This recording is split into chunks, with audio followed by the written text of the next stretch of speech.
ಮುತ್ತು ರತ್ನ ವಜ್ರ ವೈಡೂರ್ಯಗಳನ್ನ ಶೇರ್ನಲ್ಲಿ ಅಳಿತಿದ್ದಂತಹ ವಿಜಯನಗರ ಸಾಮ್ರಾಜ್ಯದ ಬಗ್ಗೆ ನಿಮ್ಗೆ ಎಷ್ಟು ಗೊತ್ತು? Welcome to the series of 100 Days 100 Facts day 6. 1336ರಲ್ಲಿ ಹಕ್ಕರಾಯ ಮತ್ತು ಬುಕ್ಕರಾಯ ಎಂಬಾತರಿಂದ ಈ ವಿಜಯನಗರ ಸಾಮ್ರಾಜ್ಯ ಸ್ಥಾಪನೆ ಆಗುತ್ತೆ. ಇವ್ರು ಯಾಕೆ ಈ ಸಾಮ್ರಾಜ್ಯವನ್ನ ಸ್ಥಾಪನೆ ಮಾಡಿದ್ರು ಅಂದ್ರೆ ದಕ್ಷಿಣದಲ್ಲಿ ಹಿಂದೂ ಸಂಸ್ಕೃತಿ ಮತ್ತು ಹಿಂದೂ ಧರ್ಮವನ್ನ ಕಾಪಾಡಿಕೊಳ್ಳೋಕೆ, ಇಸ್ಲಾಂ ಧರ್ಮದಿಂದ ಶೋಷಣೆಗೆ ಒಳಗಾಗುವಂತವ್ರನ್ನ ಕಾಪಾಡೋ ಸಲುವಾಗಿ ಈ ವಿಜಯನಗರ ಸಾಮ್ರಾಜ್ಯವನ್ನ ಸ್ಥಾಪಿಸ್ತಾರೆ. ಈ ವಿಜಯನಗರ ಸಾಮ್ರಾಜ್ಯವನ್ನ ಒಟ್ಟಾರೆ 4 ರಾಜವಂಶಗಳು ಆಳಿದಾವೆ: ಸಂಗಮ, ಸಾಳುವ, ತುಳುವ, ಅರವಿಡು. ವಿಜಯನಗರ ಸಾಮ್ರಾಜ್ಯದ ಪ್ರಮುಖ ಮತ್ತು ಪ್ರಸಿದ್ಧ ಅರಸ ಅಂದ್ರೆ ಆತ ಶ್ರೀಕೃಷ್ಣ ದೇವರಾಯ.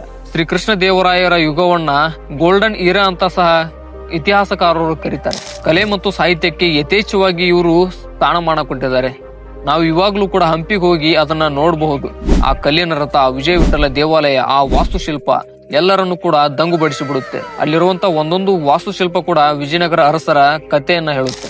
ಹಂಪಿ ಎಷ್ಟು ಶ್ರೀಮಂತ ನಗರವಾಗಿತ್ತು ಅಂದ್ರೆ ಇಲ್ಲಿ ವಜ್ರ, ವೈಡೂರ್ಯ, ಚಿನ್ನ ಈ ರೀತಿಯ ಬೆಲೆ ಬಾಳುವ ವಸ್ತುಗಳನ್ನ ಬರೀ ಶೇರ್ನಲ್ಲಿ ಅಳೆದು ಕೊಡ್ತಿದ್ರು. ಮಸಾಲೆ, ಕುದುರೆ ವ್ಯಾಪಾರ ಈ ರೀತಿ ಸಾಕಷ್ಟು ವ್ಯಾಪಾರಗಳು ಹಂಪಿಯ ಮೂಲಕನೇ ನಡೀತಿದ್ವು. ಇಷ್ಟು ಶ್ರೀಮಂತವಾಗಿದ್ದಂತಹ ಸಾಮ್ರಾಜ್ಯದ ಮೇಲೆ ಅದು ಯಾರು ಕಂಡು ಬಿತ್ತೋ ಗೊತ್ತಿಲ್ಲ. ಇಸ್ಲಾಂ ಧರ್ಮದ 5 ಸಾಮ್ರಾಜ್ಯಗಳು ಸೇರಿಕೊಂಡು 1565ರಲ್ಲಿ ವಿಜಯನಗರ ಸಾಮ್ರಾಜ್ಯದ ಮೇಲೆ ದಾಳಿ ಮಾಡ್ತವೆ. ಅದೇ ತಾಳಿಕೋಟೆ ಕದನ. ತಾಳಿಕೋಟೆ ಯುದ್ಧ ಆದ್ಮೇಲೆ ಆ ಇಸ್ಲಾಂ ಸಾಮ್ರಾಜ್ಯದವರು ಎಲ್ಲರೂ ಈ ಹಂಪಿಯನ್ನ ಲೂಟಿ ಮಾಡ್ತಾರೆ. ಹಂಪಿಯ ಎಲ್ಲಾ ದೇವಾಲಯಗಳನ್ನ ನಾಶ ಮಾಡಿ ಇಡೀ ಹಂಪಿಗೆ ಬೆಂಕಿ ಹಚ್ಚಿ ಹಂಪಿಯನ್ನ ಹಾಳು ಕೊಂಪೆಯಾಗಿ ಮಾಡಿಬಿಡ್ತಾರೆ. ಅವತ್ತೇನಾದ್ರೂ ಈ ಘಟನೆ ಆಗಿರದೆ ಹೋಗಿದ್ರೆ ಇವತ್ತು ನಾವು ಪರಿಪೂರ್ಣ ಹಂಪಿಯನ್ನ ನೋಡಬಹುದಾಗಿತ್ತು. ನಿಮ್ಗೇನು ಅನ್ಸುತ್ತೆ ಈ ವಿಜಯನಗರ ಸಾಮ್ರಾಜ್ಯದ ಬಗ್ಗೆ? ನಿಮ್ಮ ಅನಿಸಿಕೆಯನ್ನ ಕಮೆಂಟ್ ಮಾಡಿ. ನಮಸ್ಕಾರ.